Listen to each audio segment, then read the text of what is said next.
এবার কৃষ্ণগঞ্জ বিধানসভার বিজেপি বিধায়কের নামে পড়ল নিখোঁজ পোস্টারে লেখা রয়েছে ইডি সিবিআই পুলিশ বিধায়ককে খুঁজে দিন। শুধু তাই নয়, বিধায়কের ছবি এক পাশে লেখা রয়েছে মিথ্যাবাদী, অন্য পাশে লেখা রয়েছে ধাপ্পাবাজ, নিচে লেখা রয়েছে কৃষ্ণগঞ্জ বিধানসভা সচেতন নাগরিক সমাজ।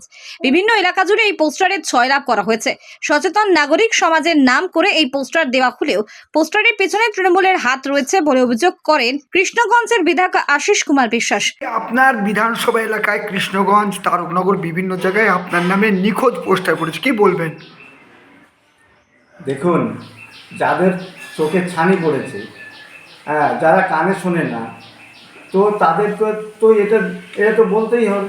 এখন এই যে কৃষ্ণগঞ্জের আজকে আমি 8 বছর ধরে এখানে আছি এই বিধানসভায়, কৃষ্ণগঞ্জের শান্তি শৃঙ্খলা, কৃষ্ণগঞ্জের নিরাপত্তা, মানুষের সুযোগ সুবিধা, যতটা আমি আজ পর্যন্ত যে কাজ করেছি 2 কোটি উপরে আমি কাজ করে দেখিয়ে দিয়েছি।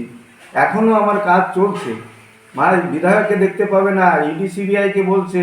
আমি তো বলছি এনআইএকে নামাক না কেন, টিএমসির এই দালাল, এই যে অপদার্থ আমাকে সে তারা দোষারোপ করছে।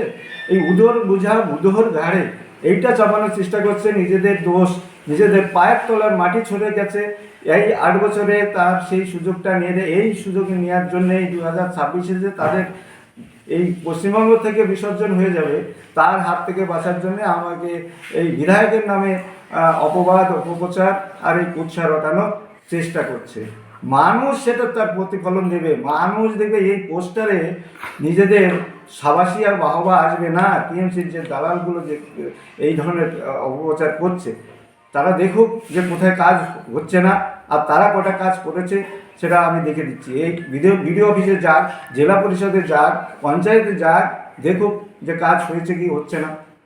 পোস্টারে আপনাকে মিথ্যাবাদী বলা হয়েছে, ধাপ্পাবাজ বলা হয়েছে, কি বলবেন? আজ পর্যন্ত টিএমসি কেন, যে কোনো ব্যক্তি এই বিধানসভায় বলুক যে বিধায়ক দুর্নীতিগ্রস্ত, বিধায়ক এমন জায়গা থেকে টাকা তুলেছে, ওদের মতো কাটমানি খাওয়া, আমি কাটমানি খেয়েছে এই বিধায়ক।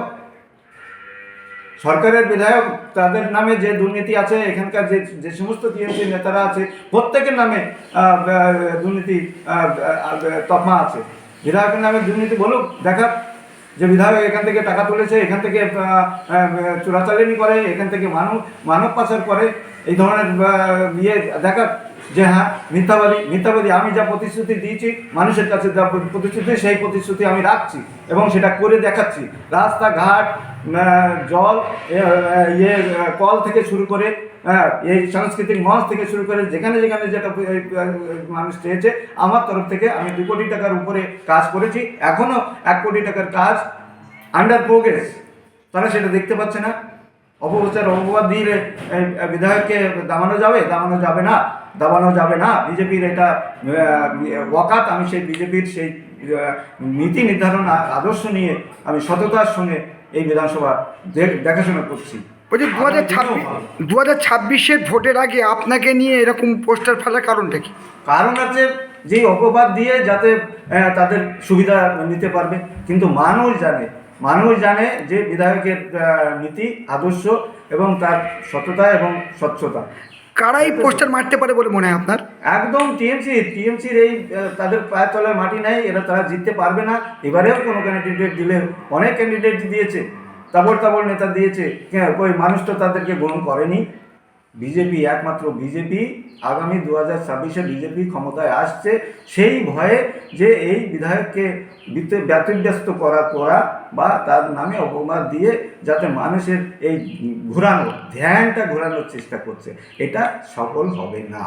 যদিও বিধায়কের করা অভিযোগ অস্বীকার করেছে তৃণমূল। কি আপনার কৃষ্ণগঞ্জ বিধানসভার বিভিন্ন জায়গায়, কৃষ্ণগঞ্জ ব্লকের বিভিন্ন জায়গায় বিধায়কের নামে পোস্টার পড়েছে নিখোঁজ, তাকে পাওয়া যাচ্ছে না, কি বলবেন?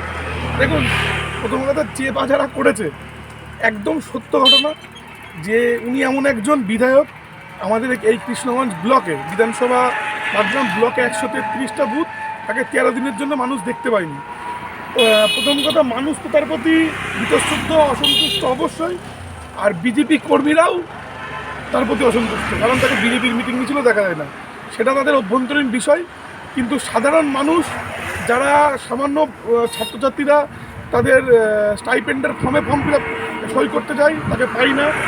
এলাকায় এই এসআইআর মধ্যে একটা আবহাওয়া গেল, তাকে মানুষ দেখতে পায়নি, কোনো উন্নয়নমূলক কাজে দেখতে পায় না, বা কোনো সাহায্য তার কাছ থেকে পায় না।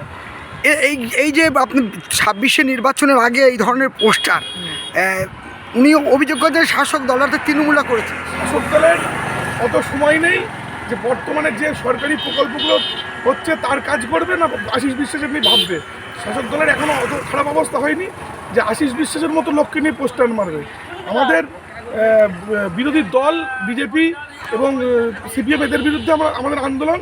আশিস বিশ্বাসকে আমরা বাড়তি গুরুত্ব দিতে নারাজ, তার দলের লোকেরাই তাকে গুরুত্ব দেয় না। তাহলে এই পোস্টার মারতে পারে কারা বলে মনে হয়? আপনি ভালো করে তদন্ত করে বা ক্ষতি দেখুন। আমার মনে হয় ওদের কর্মীরাই ওনার প্রতি বীতশ্রদ্ধ, তাদেরই কাজ এটা ঢাকার জন্য এই কথা বলছে, শাসক দলের উপর চাপাচ্ছে।